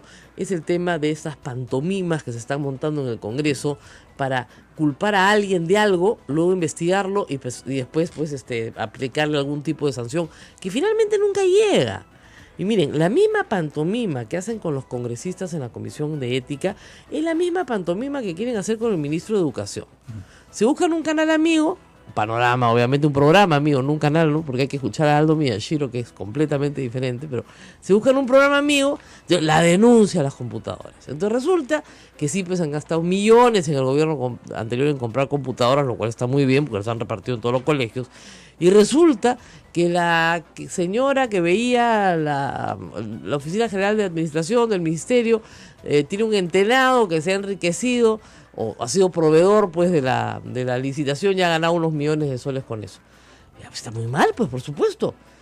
Todos a Contraloría, Procuraduría Anticorrupción y finalmente se les procesa y se les juzga y se les condena. ¿Qué tiene que ver el ministro con eso? Nada. Porque en los ministerios se compran miles de millones de cosas, chiquitas, grandes, medianas y de todo tamaño. Entonces, si por cada lápiz, y por cada computadora y por cada papel que se compra en el Ministerio de Educación, el ministro va a ser responsable, no tendríamos un ministro de Educación que dure más de 3 días, pues. Pero ¿cuál es el truco? El truco es ver cómo sacamos al ministro de Educación. Primero fueron los Panamericanos, no les ligó, ahora es las computadoras. El domingo, reportaje en Panorama, ¿no? Opinión pública se alerta de estas barbaridades que se compraron, obviamente en el gobierno anterior, no en este. ¿Y quién era el ministro? Saavedra. La desesperación de los fujimoristas por sacar a Saavedra es impresionante. Impresionante, porque la plata los tiene desesperados. ¿Cuál plata? La que hacían en las universidades que controlaban. Y no las controlan porque SUNEDU les ha pedido 2 cosas bien sencillas. Primero, que se licencien, que es tener estándares mínimos de educación universitaria. Y segundo, que no es tan difícil tampoco, que elijan a sus autoridades en las universidades públicas, que tampoco pues es el fin del mundo. Nuevas autoridades elegidas universalmente con los procedimientos de ley y condiciones mínimas. Y luego, progresivamente, otras condiciones, como por ejemplo, que tengan profesores a tiempo completo, como por ejemplo, que tengan laboratorios, que tengan libros, por ejemplo, que no funcionen en los altos de una cevichería, por ejemplo, ¿no es cierto? Cosas así, sencillitas nomás, nada complicado. Pero claro, el negocio está en sacarle 200, 300 soles en universidades privadas a cada padre de familia, ¿no es cierto?, y no darle nada al alumno que parezca una educación universitaria. El negocio está en la educación pública, ¿en qué? En hacerte de los bienes de la universidad para tu beneficio propio, ¿no? Y repartir puestos de trabajo entre tus allegados. Ya, eso se acabó. Y como hay un grupo de gente enquistada en el Congreso de la República que no puede vivir sin eso, tiene que volarse al ministro de Educación a como dé lugar. A como dé lugar. Bueno, ojalá pues, si son 72 y son tan monolíticos y tan unidos, ¿por qué no lo censuran hoy? Presentan una moción de censura y la votan en 2 días. La Constitución se lo permite. Y el presidente nombra pues al general Mora, el ministro de Educación, a ver qué les parece. ¿Ah? O el presidente hace cuestión de confianza a la presencia de saber en el gabinete. Y lo censuran igual, pues. Y después nombra al general Mora. Y lo vuelve a hacer cuestión de confianza. ¿Qué tal?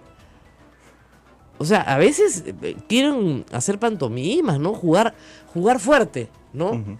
Jugar fuerte, un juego para el cual no están preparados, eso es evidente. Porque si quieren jugar fuerte, se sentarían hoy día, decidirían vamos a censurar al ministro, pues.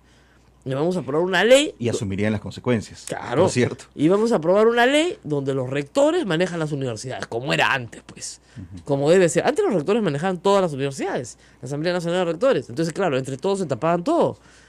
Entonces no había ninguna forma de que el usuario tuviera un servicio de calidad. No había forma.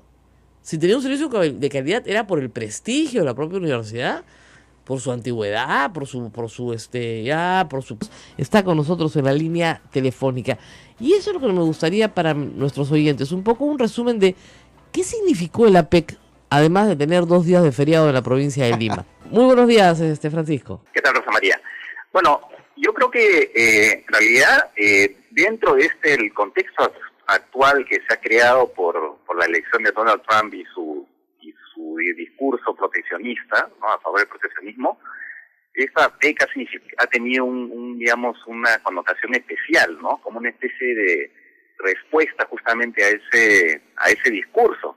Dicho sea de paso, ya parece que Donald Trump ha reaccionado inmediatamente y ha anunciado rápidamente que lo primero que va a hacer es desligar a Estados Unidos del famoso TPP, ¿no? Entonces, yo creo que ese es un primer elemento. Ha sido una reunión que se ha dado un contexto especial, que le ha dado una importancia como una especie de proclama a favor del libre comercio, en contraposición a lo que es la nueva prédica de Estados Unidos. Esperemos que no se vaya, digamos, a materializar a partir del 20 de enero, ¿no? Pero en fin, ya veremos, ¿no? Ya veremos. O sea, lo que nos está diciendo Trump es que no está en contra del libre comercio, sino que quiere una negociación 1 a 1. Porque las negociaciones multilaterales no lo convencen, no son beneficiosas para los Estados Unidos. Claro, pero lo que pasa es que en general la tonalidad, es verdad, bueno, lo que pasa es que él, digamos, como siempre, durante la campaña se muestra mucho más radical, se ha mostrado mucho más radical, entre comillas, y una vez que llega, digamos, que es elegido, va adecuando su discurso, ¿no? Pero, digamos, él se está insertando de alguna manera en una tendencia que se está observando también en otros países, en Europa también ese discurso proteccionista en algunas partes también se está promoviendo, ¿no? Entonces, claro, pero una vez que se toman las responsabilidades, evidentemente se tiene que adaptar, porque así nomás uno no se puede, digamos, cambiar las condiciones de juego. Él sabe, esa intención, por ejemplo, de Donald Trump de poner, por ejemplo, un arancel de 40 y pico % a determinadas importaciones chinas, implicaría que habría medidas de retorsión por el otro lado. y por lo tanto las exportaciones norteamericanas también se verían afectadas, ¿no? Así es. Entonces, Ahora, todo es un tema finalmente de adaptar el discurso, bueno, es lo de siempre, ¿no? Es adaptar el discurso de campaña a la realidad una vez que se asumen las funciones. Ahora, ¿qué pasaría si, digamos, Estados Unidos se repliega y deja de ser un jugador en el libre comercio mundial? Lo cual es difícil, ¿verdad?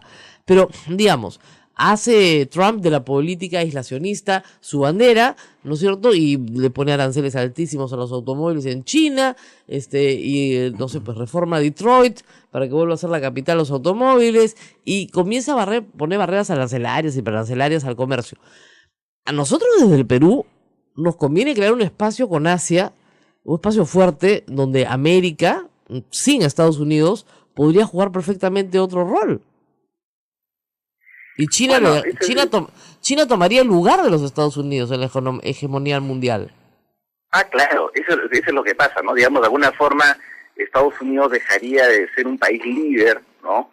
Para digamos, dejar ese lugar a un país que está muy ambicioso, como es China, y que está aprovechando cualquier ocasión para, digamos, mover sus fichas, como que lo está haciendo, ¿no? Entonces, ahora, según los economistas, no soy especialista, pero dicen que digamos, si es que se concretara esa voluntad, hemos llevado al extremo proteccionista expresada por Donald Trump, eso podría tener efectos recesivos en la economía mundial. No sé hasta qué punto, digamos, el hecho que China tome el lugar de Estados Unidos podría compensar una retirada de Estados Unidos, porque el mercado norteamericano es particularmente importante, ¿no?, para la economía mundial. En fin, eso es una discusión de economistas que yo la verdad es que en la que no puedo intervenir, porque no tengo los conocimientos suficientes, ¿no? Ahora, pero aparentemente sí habría un efecto importante para la economía mundial, ¿no? Así es. Ahora, la primera visita oficial de Estado del presidente Kuczynski fue a China. Y el presidente chino ha aprovechado la APEC para devolver la visita oficial. Se ha quedado un día más, que ha sido condecorado en el Congreso, en fin. Esto significa un acercamiento mayor del Perú con China, dado que más del 20% de las exportaciones peruanas van a China. Sin embargo, China tiene una política interna que es contradictoria, ¿no es cierto?, con los valores que sostienen a la República del Perú. O sea, es un país que no permite la libertad de expresión, la libertad de asociación está seriamente restringida, no hay partidos políticos, en fin. ¿Cómo se concilia en política internacional estas dos realidades? La realidad de la libertad de comercio versus la realidad de la política interna. Mira, yo creo que de todas maneras en política la hipocresía es la regla, ¿no? Es la verdad, ¿no? Es la verdad. Y entonces, efectivamente, ¿no? China es un país dictatorial, ¿no? Pero al que necesitamos, ¿no? Del cual no podemos prescindir. Entonces los estados, digamos, toman sus decisiones de manera muy fría. Ahora, es cierto, en estos momentos se ha hecho un paralelo con lo que está pasando en Venezuela. Ahora, a ese respecto yo diría lo siguiente. Sí es importante para un país como el Perú, y creo que para todos los países de América Latina, ponerse muy firmes en cuanto a la, digamos, preservación de la democracia en nuestro continente, incluso desde un punto de vista puramente nacionalista. ¿Por qué? Porque digamos que en algún país del continente como Venezuela se juegue con la democracia y se la tire abajo, eso podría, digamos, de alguna forma debilitar también la vigencia de la democracia en toda América Latina, ¿no? O sea, por lo menos intentemos preservar en nuestro continente el sistema democrático. No podemos, obviamente, digamos, no podemos hacer mucho lo que pase en otros continentes, pero acá en nuestro continente tenemos una carta democrática, tenemos que preservar nuestro sistema democrático porque además es bastante frágil, entonces por lo menos luchemos en ese lado. Es verdad que suena un doble discurso, y por supuesto eso no quiere decir que desde la sociedad civil digamos, se condene lo que está pasando en China, pero como Estado lamentablemente se toman decisiones que van pues en favor de lo que es los empleos de los peruanos y cosas por el estilo, ¿no? Así es. Entonces, ese es el tema, digamos. No podemos tampoco... Presencia en la sociedad, pero si no, sobre todo en el interior del país donde nos están escuchando, cualquier universidad habría, y por 300 soles o 200 soles, tu hijo era ingeniero. Mentira, pues. Mentira, porque no era ingeniero de nada. Y tú y él, y todo el mundo sabía que él no era ingeniero. Entonces, se ha estafado una generación, no podemos permitir que se estafe a otra. Eso es todo lo que se está haciendo, levantar los estándares de la educación superior. Y eso es lo que tiene horrorizado a un montón de congresistas del anterior Congreso y de este, que se han metido a congresistas para una sola razón, para defender sus universidades bamba, no para otra cosa, o sus privilegios. Y el presidente de la Comisión de Educación le manda una carta al ministro de Educación, que está publicada en Útero PE, donde le dice que tienen que darle el licenciamiento a la Universidad del Altiplano porque él lo manda, presionándolo. Y obviamente el ministro, con prudencia, no le ha contestado la carta. ¿Qué le va a contestar? La carta es casi la prueba de un delito. Es un amedrentamiento de una autoridad pública para que haga algo que no le corresponde hacer, ordenándole al ministro que no tiene nada que ver en el licenciamiento, que lo tiene que dar SUNEDU, que tiene que a la Universidad del Altiplano darle el licenciamiento, que no ha pasado. Y la carta está publicada, la pueden ver. Y ese señor no va a pasar por la Comisión de Ética, no va a pasar por abuso de autoridad, no lo van a sancionar. No, pues es fujimorista. ¿Y cuál es el papel que tiene en todo esto Acción Popular? Vemos declaraciones de Víctor Andrés García Belaúnde que dicen, bueno, el ministro tiene denuncias graves y debe responder por esto. La interpelación es necesaria. Siempre. Este ministro responde por parte de... Ellos son siempre furgón de cola en estas cosas. Incluso Johnny Lescano. Claro, porque están convencidos de que el pueblo quiere la cabeza del ministro. Entonces se ponen ahí políticamente a decir sí, que se va, hasta que no se dan cuenta que, ay, no, perdón, claro, este es el ministro que está tratando de levantar la calidad de la educación pública, ¿no? Y también tiene popularidad entre los maestros. Pero yo recuerdo que habían reconocido el papel que había cumplido el ministro de Educación en la anterior gestión. Incluso creo que era lo único que destacaban de todo lo que venía de Ollantumala, ¿no? Es que no pueden decir que no, porque tiene una buena gestión. O sea, a mí lo que me parece increíble es, a ver, ¿de dónde vas a conseguir un PhD en economía que haya trabajado en el Banco Mundial no sé cuántos años, ¿no es cierto?, para que se venga a Perú a ganar la mugre que gana un ministro, discúlpenme, en comparación con los sueldos internacionales que un economista gana? ¿De dónde vas a conseguir uno así? Si ellos tienen uno mejor, que lo propongan. A ver, digan quién. Digan quién. O sea, de verdad, deben tener uno estupendo. Los fujimoristas. A ver, ¿a quién hubiera puesto Keiko Fujimori de ministro de Educación? ¿A quién? No te rías, ¿eh? Ya. ¿No? ¿A quién? Sí, claro, tal vez le hubiera pedido a Acuña ser ministro de Educación, probablemente, ¿no? Para que se diera una alianza con él. No, pues, con seriedad. Están tratando. Miren, las carencias en educación son infinitas. Todos sabemos que la educación peruana tiene carencias serísimas y todos sabemos que si no es con educación, ¿no es cierto?, el Perú no sale adelante. O sea, las dos verdades son ciertas. Sin una mejor educación para los niños peruanos y sin una mejor educación para los que mañana serán adultos, no hay forma de cambiar este país, y este país tiene que cambiar. Es en la escuela donde aprendas la tolerancia, es en la escuela donde aprendes el respeto a mutuo, el respeto al prójimo, las reglas, ¿no es cierto?, el orden, el respeto a la autoridad. Todo eso se aprende en la escuela. Si nos metemos en la forma de pensar del fujimorismo y de quienes están a favor de esta denuncia, ¿en qué falla el ministro Jaime Saavedra? ¿Cuál es el pecado que tiene Jaime Saavedra? Él nada. Una funcionaria de un nivel muchísimo más bajo que el del ministro hace una compra. En esa compra se detecta que la funcionaria ha beneficiado a terceros allegados a ella. ¿Qué culpa tiene el ministro? Ninguno. En un ministerio donde, repito, se compran miles de cosas todos los días, desde carpetas hasta zapatos. Se compra de todo. Se está buscando pretexto. Pero por supuesto, o sea, se han sentado en la Unidad de Inteligencia Financiera o en la Procuraduría Anticorrupción, de hecho ya, ¿qué procesos hay de educación, A ver, este de las computadoras, perfecto, listo, este domingo programa, las computadoras, además el expediente se lo dan de libre, no hay que hacer mucha explicación, es un expediente completito que ya te lo dan armadito, tú le pones caritas de la RENIEC y ya está, ya tienes tu reportaje hecho. El ministro, ¿qué dice? Me entero por la televisión. Por lo tanto, la persona que está aludida, pues se le acepta de inmediato la renuncia y se lo ordena a la Procuraduría, se realizan las investigaciones del caso. Ya está. Listo. O sea, miren, si usted quiere buscarle faltas administrativas a cualquier burócrata, es facilísimo.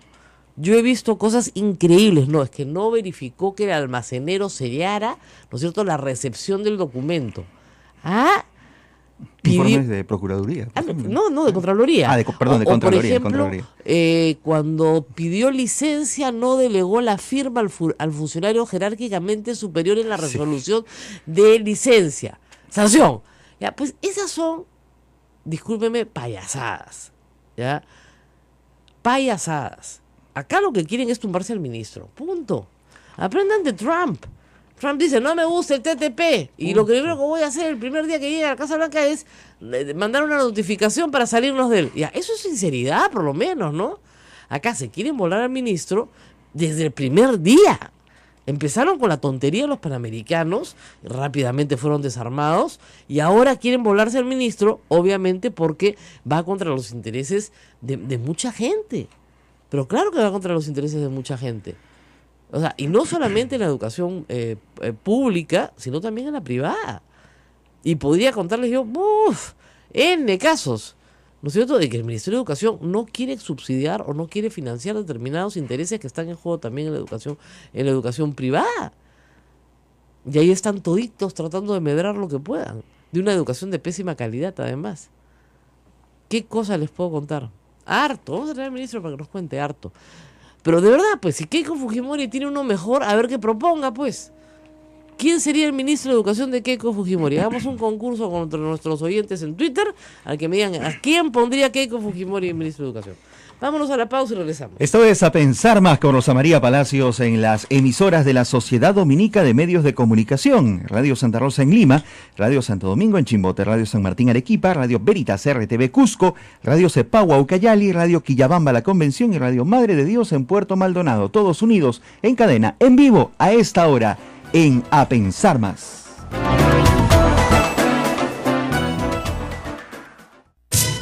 Sodomco, Sociedad Dominica de Medios de Comunicación.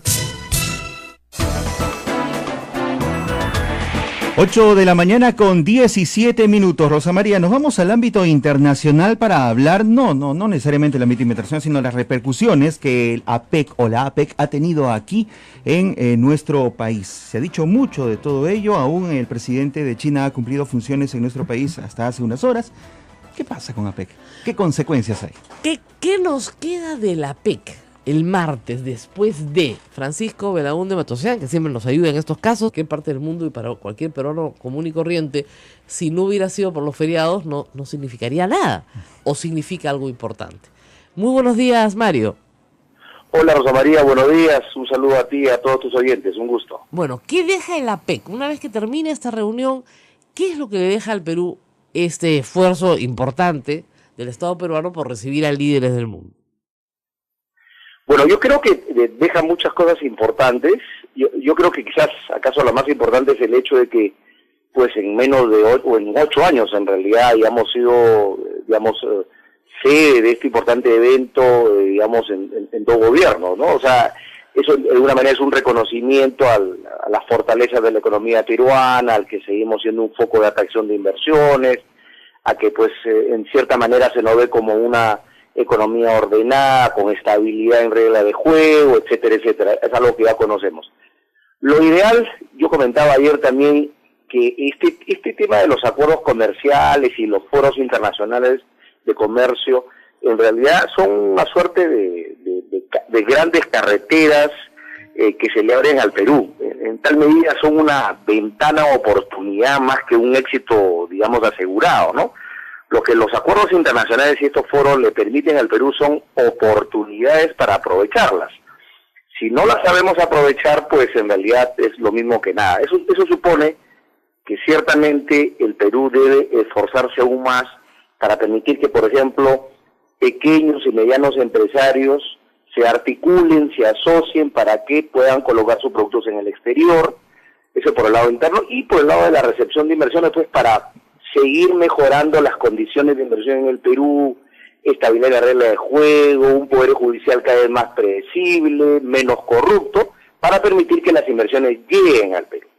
Entonces, en realidad, para decirlo, el Perú gana en oportunidades, gana en oportunidades de crecimiento, de inversiones, de posibilidades de exportar, pero el éxito del asunto es saber aprovechar esto al máximo.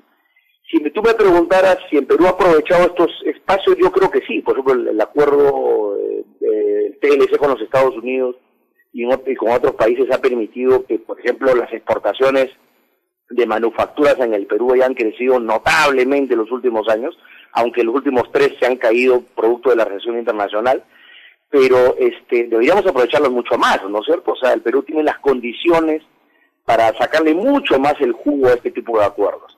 El reto está, creo yo, en la parte institucional, es decir, como te repito, cómo hacemos para que nuestras instituciones funcionen mejor, den más predictibilidad, haya menos corrupción y pues nos beneficiemos con más empleo, menos pobreza, ¿no? Así es. Bueno, eso es lo que todos decimos, porque sin institucionalidad interna, bien difícil que podamos sacar adelante un mayor número de productos que puedan ser exportables. Nuestra oferta exportadora ha crecido, pero sigue siendo pequeña, y además nuestra oferta exportadora tiene que ser de nicho, porque si no, no vamos a avanzar. En esos temas se ha hablado algo en estos días, porque, digamos, el Perú es en esta mesa en la que está uno de los países, digamos, chiquitos, ¿no?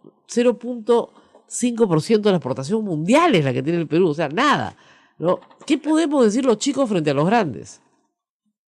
En realidad, en una economía abierta, la comparación entre países chicos y grandes, en realidad, cuando las fronteras se abren, el comercio se abre, pues el que gana mucho más es el chico, ¿no es cierto? Porque nuestra potencialidad, mejora.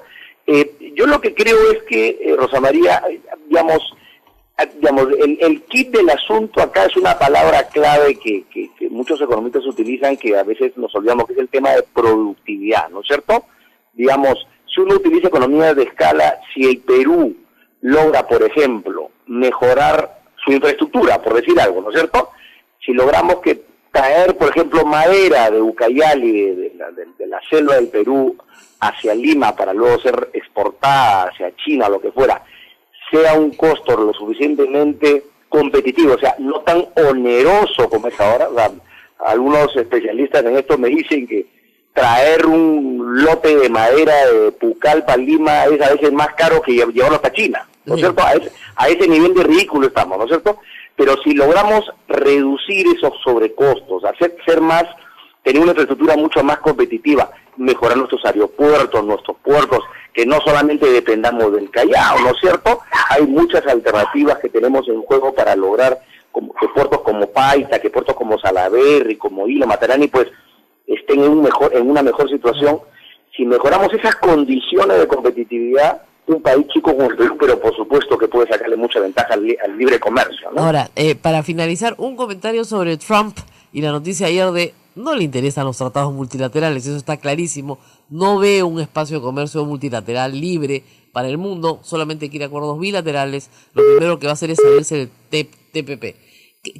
¿Qué piensas de eso en el papel de Estados Unidos en los próximos años? Que es una muy mala noticia, ¿no? O sea, más allá de que el señor Trump logre llevar a cabo esta suerte de amenaza o de oferta de campaña en realidad, es una mala noticia por lo menos como anuncio. Ojalá que no lo logre concretar. O sea, en realidad, digamos, a países como el nuestro, yo creo que para el Perú, el efecto no creo que sea, digamos, no va a ser significativo, porque finalmente las principales exigencias ya no las pusieron cuando negociamos el TLC con los Estados Unidos, tú recordarás perfectamente, en los términos laborales, el tema de reconocimiento de patentes, de derecho de propiedad intelectual, etcétera, etcétera. Pero, digamos, no sé qué otro tipo de condiciones podría exigir el señor Trump en una relación bilateral que ya tiene suscrita con un país como el Perú. Pero lo cierto es que frente a ese dicho del señor Trump, yo creo que una de las cosas positivas de la PEC es que ya China, ¿no es cierto?, Australia, Nueva Zelanda, otros países que sí quieren sacar adelante el TPP y sí creen en el multilateralismo, de alguna manera logren que las otras economías pues no abdiquen del multilateralismo y sigamos adelante. Ahora, yo ayer lo escuchaba al señor Ferreiros, al ministro de Comercio Exterior, él considera que aún no está todo perdido, que finalmente el peso de las otras economías, China, Japón, Rusia, Nueva Zelanda, Australia, puede, y bueno, la Alianza del Pacífico, podrían lograr de que, por lo menos, plantearle al señor Trump que ese cierre de fronteras, esa, digamos, desvinculación del multilateralismo, finalmente a quien más daño le causa en la economía norteamericana, porque ponte a pensar, la mano de obra el día de hoy en los Estados Unidos es claramente más cara que cualquier país de estos países, porque evidentemente claro, el consumidor americano es el que va a pagar la cuenta, eso es clarísimo. Exactamente, porque le va a generar inflación, porque van a ser menos competitivos. Finalmente la economía, la globalización no va a ser detenida por esa decisión. Entonces, yo creo que pierde más los Estados Unidos. Ojalá que ese discurso poco renunciar a que nuestras industrias, nuestra agroexportación pierdan un mercado tan importante como el chino, o también a recibir acá inversiones, ¿no? Entonces sí, efectivamente, es hipócrita, que hay bastante cinismo, seguramente. No, de hecho lo es, pero tenemos por lo menos un deber a nivel latinoamericano de no tolerar en nuestro vecindario experiencias, digamos, que son contrarias a la democracia, ¿no? Claro. Como tú dices bien, la hipocresía es la única posibilidad, ¿no es cierto?, de mantener relaciones internacionales. Hemos tenido en Lima al presidente de Filipinas, un hombre que está severamente examinado, digamos, en el mundo de derechos humanos por graves violaciones de derechos humanos en Filipinas, y sin embargo ha estado aquí recibido como cualquier otro señor presidente, y no pasa nada. ¿Por qué? Porque es un foro económico. La gente lo que te dice, no, es que este es un foro económico, no es un foro de derechos humanos, ciertamente no estaría invitado. Ahora, hay otro tema. La APEC es un foro de países que tienen costa en el Pacífico. Sin embargo, hay otros países que miran esto con interés, por ejemplo Brasil, o por ejemplo otros países de América Latina que les gustaría entrar y no tienen costa en el Pacífico. ¿Cómo se está manejando eso? Bueno, en lo que respecta a países como Brasil, una de las respuestas es este famoso proyecto del tren transpacífico, transoceánico, ¿no? Que hasta el momento el tema está un poquito confuso, ¿no? Porque en el momento dado se hablaba más bien de este tren por el norte, y ahora Bolivia ha movido sus fichas y nos ha embarcado en su proyecto, el proyecto propio que pasaría también por Bolivia, ¿no? Lo curioso de todo esto es que ni los chinos ni los brasileños, que son los principales interesados, se han pronunciado hasta ahora respecto de esa segunda opción. Eso es muy gracioso, ¿no? Porque Bolivia, digamos, ha jugado su propia campaña, nos ha embarcado en este proyecto de alguna forma, y ahora también está negociando con Paraguay, también con la misma perspectiva, ¿no? Pero hasta el momento yo no he leído ningún tipo de reacción por parte de Brasil y de China, que son los principales interesados en este tema de la transoceánica, ese tren transoceánico. Hasta el momento no se han pronunciado. Pero en todo caso, por ahí va la respuesta. Evidentemente, si Brasil y China, sobre todo, quieren recibir productos de Brasil a menor costo, aparentemente esa vía sería justamente la del tren transoceánico, claro, ¿no? Necesitarían necesariamente pasar por Perú. Pues sí, nosotros estamos en una situación geográfica que nos favorece, ¿no? Ahora, lo que no sabemos exactamente hasta qué punto vamos a ganar realmente con este tren, ¿no? Si solo somos una servidumbre de paso, o somos actores en este negocio. Esa es la discusión. Sí, así estamos una especie en medio del sándwich. Así es. Bueno, muchísimas gracias a Francisco Belaunde por su participación esta mañana, como siempre, aclarando algunos de los temas. Me quedo con la frase de: en relaciones internacionales no cabe otra que la hipocresía. No cabe otra. Vamos a ir a una pausa y regresamos con el resultado de nuestro concurso tuitero. Buenas respuestas, ¿eh? Muy buena respuesta. Sí. ¿Quién debe ser ministro? Si es que censuran pues a Saavedra, porque es malo. El fujimorismo debe proponer pues a uno mejor, ¿no? Ya tenemos un ranking de respuestas, ¿ah? Increíble. Vamos a la pausa y regresamos con eso. Volvemos. Esto es A Pensar Más con Rosa María Palacios.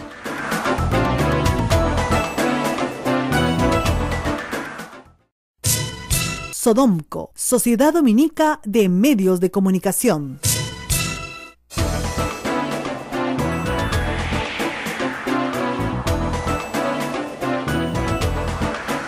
Y en Twitter se ha desatado ya, la euforia por encontrar un ministro de Educación que le guste a Keiko Fujimori, porque el que tenemos evidentemente no le gusta.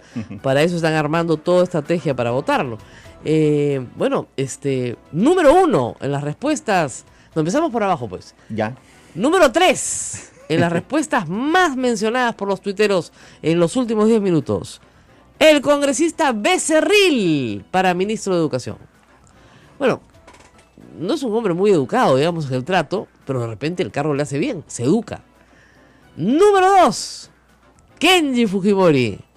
Es que su hermana quiere quemarlo, pues, para el 2021. Entonces, ¿no? Y número 1, pero la más mencionada, lejos, Cecilia Chacón. ¿Y por qué? Porque dicen que el ministro tiene un PhD, pero ella tiene un KFC. Un Kentucky Fried Chicken. Él tiene un PhD, pero ella tiene un Kentucky Fried Chicken. No, esto es insólito. En realidad, la presidenta de la Comisión de Presupuesto del Congreso es una señora que solo tiene quinto y media. O sea, no ha estudiado absolutamente nada. Nada. Y con todo respeto por la gente que tiene quinto y media, pues si vas a estar en una posición manejando todo el presupuesto público del Perú, yo me imaginaba que, pondrían a alguien dentro de la bancada que tuviera un poquito más, ¿no?, de noción del tema. Y menos, la falta de humildad, porque tú no puedes entrar al ministro de Educación y gritarle, ¡ah, bien tu cálculo, pues! El ministro de Educación, en absoluto silencio, no contestó, pero el ministro de Educación tiene un PhD en Economía. Y la señora tiene quinto y media. ¿Quién creen que ha hecho bien el cálculo? Digo yo. Entonces, no, pues. Pero bueno, si ella cree que lo puede reemplazar, de repente ella es la candidata. Y está ganando en Twitter lejos. Ahora, también hay gente que se está quejando, ¿no? Qué asco, qué patética lista, no puede ser. Pero yo estoy poniendo las respuestas de ustedes. En realidad, eso es lo que ustedes están diciendo. Cecilia Briggs Chacón. Obviamente me ponen acá. Qué barbaridad. Hay unos que dicen, me pongo yo de ministro, otros que dicen, qué miedo. Bueno, cuando tienes 72 congresistas y puedes hacer lo que te da la gana, ¿no? Evidentemente, esto puede pasar. Yo no digo que vaya a pasar, estamos tratando de que no pase, pero es obvio que desde el día domingo, y desde antes, por supuesto, pero en el último ataque, digamos, que empieza el día domingo, quieren involucrar al ministro de Educación en un acto en el cual no tiene absolutamente nada que ver, para llevarlo al Congreso, hacer una interpelación larguísima que dura 2 días, está el que lo censuran y no lo censuran, y si lo censuran y no lo censuran, para al final censurarlo o obligarlo a que renuncie antes de que lo censuren. Hasta donde yo sé, el ministro no va a renunciar, ¿no es cierto? Esa es la consigna, vótenme. No les gusta, vótenme, censúrenme, ¿no? Y pasará a la historia este Congreso como el Congreso que censuró a uno de los mejores ministros de Educación que ha tenido el Perú, ¿no? Ese es el nivel cultural de la bancada fujimorista. Tenemos a Mario Saldaña, también para hablar de la PEC en la línea telefónica. Él ha estado cubriendo estos eventos la semana pasada y le vamos a preguntar lo mismo que le preguntamos a Francisco Belaúnde Matosian. Visto este evento, la mayoría de los peruanos lo hemos visto por la televisión. ¿Qué nos deja? Porque esta reunión pudo haberse realizado en